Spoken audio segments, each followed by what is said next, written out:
Morning everyone, my name's Andy and I've just started cycling my bike again after 3 years of not doing very much of it. Today my plans have been scuppered a little bit again, so I was planning on getting out and doing a ride up to Southport. That was what I was planning to do a few weeks ago when I had to change and do my first 50 miler. I will get to do it eventually. So instead I'm going to go out and do a 1 hour effort on a circuit that I used to do quite regularly. It's a 20-mile loop, so 32 kilometres, so I should be just over an hour and see what sort of time I get. Weather's a bit strange for it this morning, it's quite grey. It's been raining I think. It's supposed to be in a heat wave, but it's quite chilly. But there's absolutely no wind, so that should make this quite fun. Right, let's get going.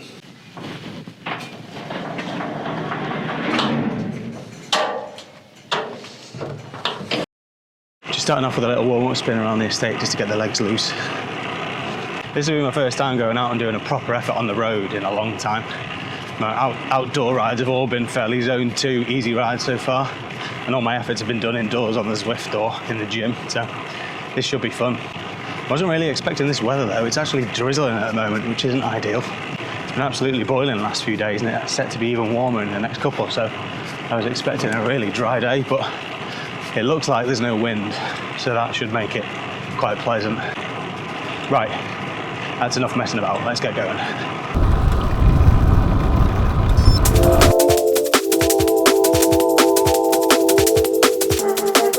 As I started the ride and headed down into Little Sutton, I could tell early on that my legs were feeling good. The traffic light gods were also in my favour through the first few junctions, which is always a boosty bonus for any ride when I'm aiming for a time.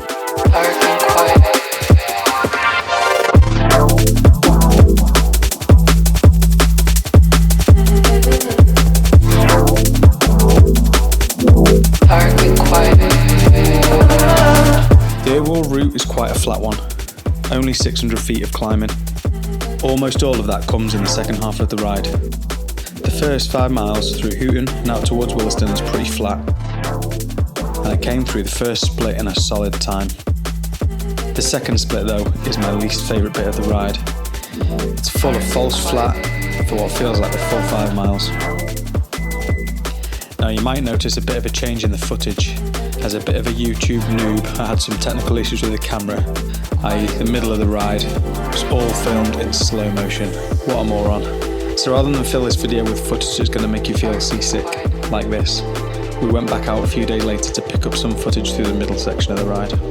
As I come through the little village of Thornton Hough, I cross this junction here, where the view to the right is completely blind right up to the giveaway line. So you pretty much get to that junction at a complete stop, meaning that you have to get up this steeper ramp on the other side from a standing start. It's not very long, but it's a bit of a speed killer, and it's a shame you can't come into it with a bit of momentum. It's this next bit though where the 2 to 3% really kicks in. In particular as you get to Heswall and take a left onto Barnton Road. This bit is a real drag. But luckily this morning I was greeted by 3 cyclists in the distance as they pulled out of this road, out for their morning ride. It meant I had someone to catch, and I went for it. I managed to close them down just as I got to the Shell roundabout, and then passed them as I turned left, as the road turned from a false flat uphill to a slight downhill.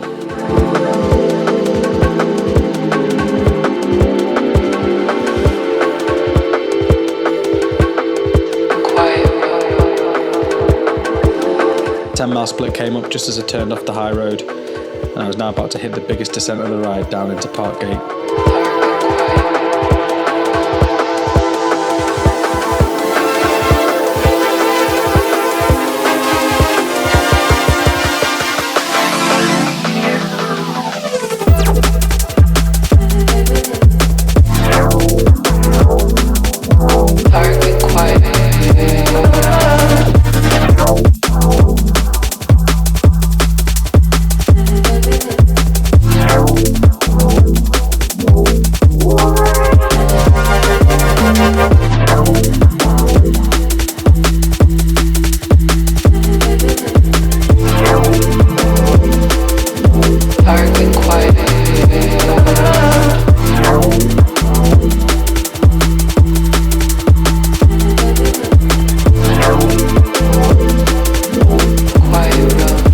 The road along the front of Parkgate is where I really noticed the wind, or in this case, lack of it.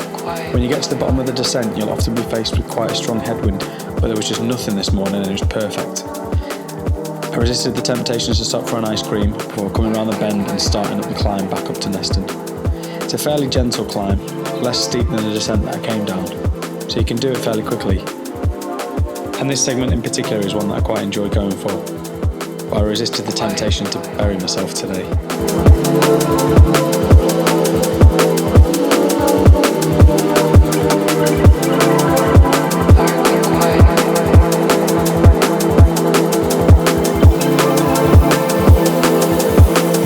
The rest of this 5-mile split continues in the same vein, rolling terrain, more descent through Neston, before another gentleish climb up through Little Ness.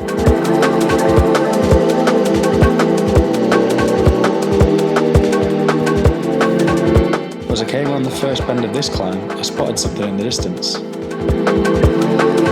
I'd seen those red flashing lights before. They must have taken a shorter route here and it was time to catch them again. Up I went up the climb trying to close that gap.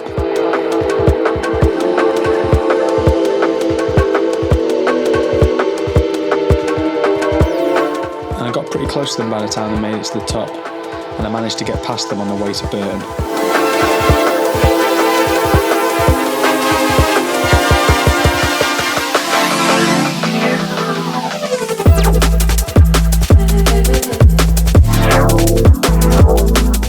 Views along this bit before descending into Burton for the next split gateway.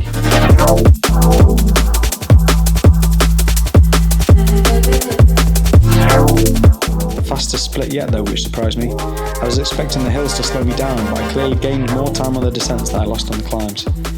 My tactic generally is to conserve energy on the descents and the flat sections leading to climbs. The thought process being, I'll lose more time on the climbs if I'm worn out, but I can stand to gain from putting more effort in on the descents.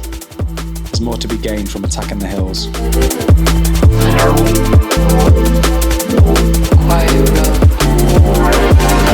On the final stretch home now though, Burton's the final climb of the ride, but again it's not too steep. And really we cut out the steepest bit of the climb by turning off here and coming a more direct route home. But my legs were starting to fill with lactic acid by this point. And right the way through that final 5 miles I was having to unclip my left leg quite regularly to give it a big shake about. Quiet.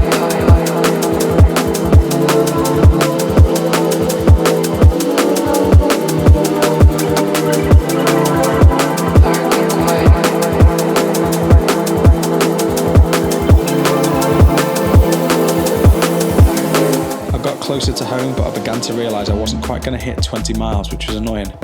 So I took a quick detour through this housing estate just to make up a bit of extra distance. And ended up getting back onto the main route and through the final split. Pretty pleased with my effort.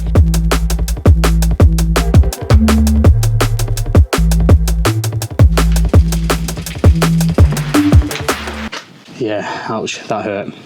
Oh, really pleased with that though. Did not expect to get an 18 plus mile an hour average there. Legs were definitely the limiting factor there. Felt just the lactic acid building up in my glutes and my hamstrings the whole way, pretty much from the halfway mark. I had to keep having to unclip on the way back, just to stretch my legs out. Turned out to be the perfect weather conditions though in the end. There's just no wind at all, and then it was quite cool with it being overcast. Not sure how long it's due to stay like this, but just got out before the sun comes out, which is an absolute bonus. Interested to see the data now though, so let's get cleaned up, let's get the bike cleaned up and we'll see how we got on.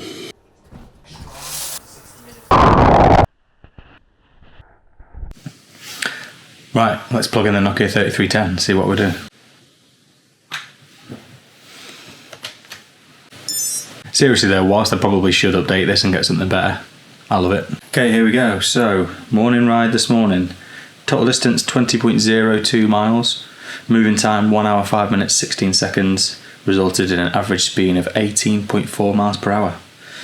Total elevation 623 feet, so it's about 200-ish metres, so nothing to write home about, fairly flat. Got 6 personal best segment efforts, and they're pretty spread out through the ride as well, so it's not like I just smashed it through the first 20 minutes.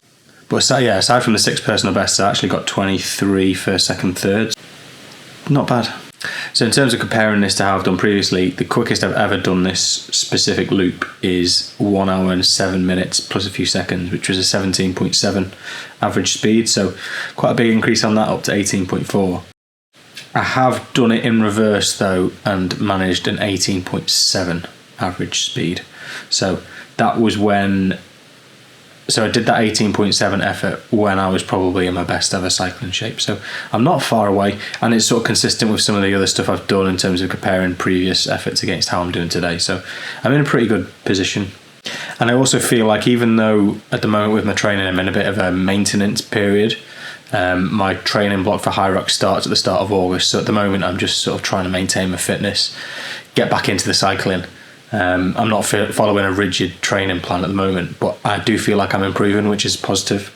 Just as one example of that, the Cricket Club climb from Parkgate up to Neston is one that I do quite regularly, and I went out and did it earlier in the year, but it was like one of my first rides, and I went out and segment hunted it specifically. So I just took it really easy till I got there, warmed up along Parkgate front, and then I went for it up the climb. That day I got 2 minutes 16 seconds to get up there, and today, partway through this ride, I'd been working pretty hard till the point I didn't really specifically target the climb on the right day. I just went up it normally, and I got 2:20, so only 4 seconds slower.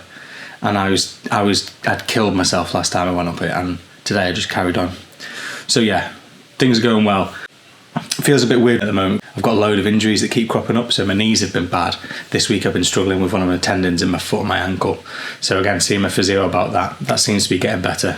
So really my main goal now is just to get to the start of August, try and get rid of all of these injuries and just keep the base level of fitness. And then I'm going to go on a nice solid 3-month training cycle for 12 weeks up to my Hyrox. And that'll involve quite heavy Hyrox training, but also keeping in at least one long bike ride a week. So what's next for me? Next weekend I've signed up to do the Liverpool-Chester-Liverpool bike ride. So I'm doing the 50-mile version. They do a 100-miler, which I didn't feel brave enough to do just yet, considering I only did my first 50-miler a couple of weeks ago, which you can look back in previous YouTube videos to see how I got on there. So yeah, my next video is likely to be a bit of a summary of how I get on at the Liverpool-Chester-Liverpool ride. So thanks for watching today. If you're interested in seeing how I get on next week, then please do subscribe and then you won't miss the video. Thanks for watching, and I'll see you on the next one.